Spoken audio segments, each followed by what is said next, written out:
আজকের পর্বে আমি আপনাদেরকে অনেক সুন্দর একজোড়া চুড়ি বানিয়ে দেখাবো। চুড়ি বানাতে কি কি লাগছে সবকিছু আমি আপনাদেরকে বলে দিচ্ছি। চুড়ি বানাতে প্রথমে আমাদের লাগবে হচ্ছে চুড়ি বেস। তো আমি চুড়ি বেস নিয়ে নিয়েছি, আমার দুইটা চুড়ি বেস হলেই চলবে। আর আমার লাগছে হচ্ছে ফিতা। ফিতা লাগবে আমার গ্রিন কালারে, যেহেতু চুড়িটা আমি গ্রিন কালার বানাবো। আর আমার লাগছে হচ্ছে গ্লু লাগছে আমার চুড়ি বেসের সাথে ফিতাটাকে পেঁচিয়ে নেওয়ার জন্য গ্লু লাগবে। এবং আমার লাগবে হচ্ছে স্টোন, শাড়ির কালারের সাথে ম্যাচিং স্টোন আমার লাগবে। যেহেতু আমার শাড়িটা হচ্ছে গ্রিনের উপরে হচ্ছে গোল্ডেন কালারের বর্ডার, তাই আমি কিন্তু গোল্ডেন কালার যে স্টোন আছে আমি হাতে নিয়ে একটু দেখাচ্ছি। এই স্টোনগুলো দিয়ে আমি সুন্দর করে এখন চুড়িটা বানাবো। তো আর দেরি না করি, আমি প্রথমে যে কাজটা করব সেটা হচ্ছে আমি ফিতা নিয়ে আমি দুইটা চুড়িকে আমি সুন্দর করে পেঁচিয়ে নেব। কিভাবে পেঁচাবো আমি সেটা আপনাদেরকে একটু দেখিয়ে দিচ্ছি। এই যে প্রথমে আমরা এখান থেকে একটু আঠা নিব, আঠা লাগিয়ে তারপর হচ্ছে আমরা এই যে এভাবে করে সুন্দর করে একদম পুরো চুড়িটাকে সুন্দর করে পেঁচিয়ে নেব। আমি কিভাবে পেঁচাবেন সেটা একটু দেখাচ্ছি। প্রথমে পেঁচিয়ে প্রথম মুখটা একটু লক করে নেবেন যেন টানলে ছুটে না আসে। এরপর হচ্ছে এটা যেহেতু আঠা দিয়ে লাগানো হবে তাই এটা কিন্তু আর খুলে আসবে না। এই যে এভাবে আঠা দিয়ে লাগিয়ে এভাবে পেঁচিয়ে আপনারা কিন্তু চুড়িগুলোকে খুব সুন্দর করে কভার করে নেবেন। পুরোটা চুড়ি একদম যেন এতটুকু যেন ভিতরে বেসটা যেন দেখা না যায়। এই দেখেন এভাবে করে খুব সুন্দর মতো একদম টাইট করে এভাবে করে কভার করে নেবেন। তো আমি এভাবে করে দুইটা চুড়ি আগে থেকে আমি রেডি করে রেখেছিলাম। এখন এই চুড়ি দুইটাতে আমি খুব সুন্দর করে আমার স্টোনের যে কাজ আছে সেই কাজটা আমি আপনাদেরকে করে দেখাবো। আমি জাস্ট আপনাদেরকে প্রসেসটা দেখাবো, বাকিটা আমি অফ ক্যামেরার ভিতরে আমি করে তারপর আপনাদেরকে দেখাবো। প্রথমে আমি কি করলাম, গ্লু সেট করে নিলাম। গ্লুটা সেট করার পর অবশ্যই আপনারা 6000 গ্লুয়ের মাথাটা বন্ধ করে নেবেন, না হলে কিন্তু একবার বাতাস লাগলে কিন্তু এটা পুরোটা শুকিয়ে যাবে। এরপরে যেটা করবেন সেটা হচ্ছে এই যে স্টোনগুলা এভাবে সেট করবেন।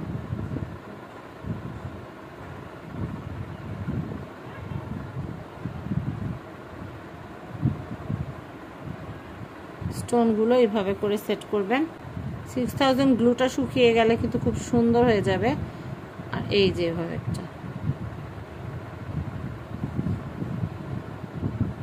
এভাবে করে পুরো চুড়িটা আমি কাজ করে নিব। আমি আপনাদেরকে একটু দেখাচ্ছি।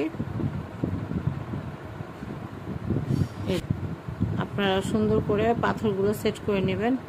হাতে আঠা লাগলে হাতটার সাথে কিন্তু স্টোন উঠে আসবে, ভয় পেলে চলবে না, একটু ধৈর্য ধরে কাজটা করতে হবে। দেখাচ্ছি আপনাদেরকে, একটু ধৈর্যের কাজ।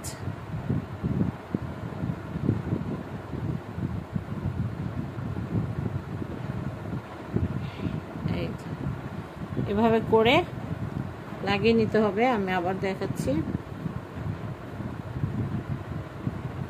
বাবু শুনটা নিয়ে আসো তো। এই যে দেখেন এভাবে করে লাগিয়ে নেবেন। আমি সুন্দর লাগে দেখাচ্ছি।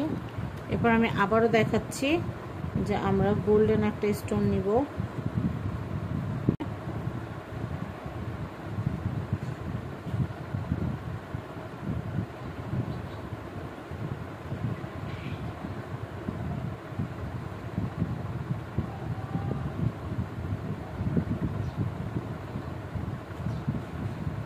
আবার আমরা একটা গোল্ডেন স্টোন নিয়ে নিব।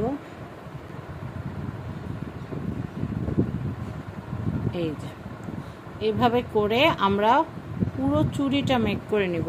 এখানে আমাদের কিন্তু চুড়িগুলো তৈরি করা হয়ে গেছে। আমি এখন আমার শাড়িটার সাথে আপনাদেরকে মিলিয়ে দেখাচ্ছি। আপনারাই বলেন যে শাড়ির সাথে 100% মিলেছে কিনা আমার চুড়ি জোড়া। তো এরকম সুন্দর সুন্দর চুড়ি কিন্তু আপনারা নিজেরাই কিন্তু বাসায় তৈরি করতে পারেন। আমি যে প্রসেসে দেখিয়েছি এর চেয়ে সহজভাবে কিন্তু আর দেখানো কোনোভাবেই সম্ভব না। আপনারা দেখেন ঠিক একদম পাড়ের সাথে কিন্তু ম্যাচিং করে কিন্তু আমি চুড়ি জোড়া বানিয়েছি। এবং এই সুতাটা আর হচ্ছে ফিতাটা কিন্তু খুব সুন্দর একদম পুরো ম্যাচিং, মানে গ্রিনের সাথে একটা ম্যাচিং জোড়া সুন্দর আনকমন চুড়ি। এগুলো কিন্তু আপনারা মার্কেটে কিনতে পাবেন না, নিজে হাতে বানালে কিন্তু এরকম সম্ভব। তো আশা করি আমার ভিডিওটা আপনাদের ভালো লেগেছে। যদি ভালো লেগে থাকে তাহলে কিন্তু অবশ্যই আপনারা কিন্তু আমার চ্যানেলটা সাবস্ক্রাইব করে রাখবেন। আমি চুড়ি জোড়া আপনাদেরকে সুন্দর করে শাড়ি ছাড়াও আলাদা করে দেখাচ্ছি। দেখেন কি সুন্দর চুড়ি জোড়া। এরকম চুড়ি কিন্তু স্কোয়ারি চুড়িগুলো কিন্তু এখন অনেক চলতেছে আর খুবই সুন্দর। তো আপনাদের কেমন লেগেছে আমাকে কিন্তু অবশ্যই জানাবেন। উৎসাহ পেলে আরও সুন্দর চুড়ির ভিডিও কিন্তু আপনাদের জন্য উপহার দিব। আর প্রত্যেকটাই কিন্তু আমি আমার শাড়ির সাথে ম্যাচিং করে বানিয়ে আপনাদেরকে দেখাবো। তাহলে কি হবে জানান, আপনাদেরকেও দেখানো হবে, আমারও শাড়ির সাথে ম্যাচিং করে চুড়ি বানানো হয়ে যাবে। সবাই ভালো থাকবেন। আর এই ম্যাটেরিয়ালসগুলো আমি কোথা থেকে কিনেছি আমি সেটা আপনাদেরকে বলে দিচ্ছি। একদম ফিতা থেকে শুরু করে আঠা, স্টোন, তারপর চুড়ি বেস, এগুলো সব আপনারা পেয়ে যাবেন সাত্তার এন্টারপ্রাইজে। আমি আপনাদেরকে সাত্তার ভাইয়ের কন্ট্যাক্ট নাম্বারটা দেখিয়ে দিচ্ছি, আর স্ক্রিনে কিন্তু নাম্বার দেওয়া থাকবে। তো সবাই ভালো থাকবেন, সাবস্ক্রাইব করবেন ফ্যামিলি অ্যান্ড ফ্রেন্ডস। আল্লাহ হাফেজ।